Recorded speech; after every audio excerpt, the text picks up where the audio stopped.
ఓకిజానికి వ్యతిరేకంగా అమెరికన్ తల్లిదండ్రులు ఇప్పుడు గళం విప్పారు. అగస్టా స్కూల్ బోర్డు ముందు తల్లిదండ్రులు తీవ్ర ఆగ్రహం వ్యక్తం చేశారు. ఏంటయ్యా అంటే స్కూల్లో ట్రాన్స్‌జెండర్ బాత్రూమ్ పాలిసీ అని ఒకటి పెట్టారట. దాని ప్రకారం అబ్బాయిలు, అమ్మాయిలు కలిపి ఒకే బాత్రూమ్ వాడాలట. అబ్బాయిలు అమ్మాయిలు ఎదురుగుండా, అమ్మాయిలు అబ్బాయిలు ఎదురుగుండా వాళ్ళ ఆ దుస్తులు తీసుకురావాలి. దీన్ని ఒక తండ్రి నేరుగా ఆ బోర్డు ముందున తన బట్టలిప్పి ఇప్పుతుంటే ఏయ్! ఏయ్! ఛీ! ఛీ! ఛీ! ఛీ! ఛీ! ఆగమంటే మరి ఇక్కడ ఇట్లా తప్పన్నప్పుడు నా ఆడపిల్లలు ఎదురుగుండా మగపిల్లోడు ఎట్టా బట్టలిప్పుతున్నాడు?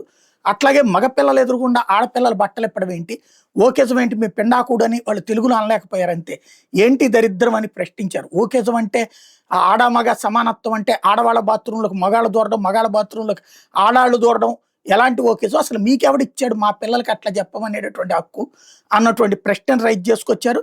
తల్లిదండ్రులు తమ నిరసనని పెద్ద ఎత్తున వెలిబుచ్చడంతో జెండర్ ఈక్వాలిటీ అన్నటువంటిదంటే ఇద్దరికి సమాన హక్కులు, సమాన బాధ్యతలు అనే తప్పించి ఓకిజం పేరుతో పుట్టినప్పుడు నువ్వు ఆడ, మగ అని చెప్పకూడదు, లేకపోతే ఆడ అని ఫీల్ అవ్వకూడదు, మగని ఫీల్ అవ్వకూడదు అనే దిక్కుమాలిన పదాలు వద్దు అన్నటువంటిది తేల్చి చెప్పారు.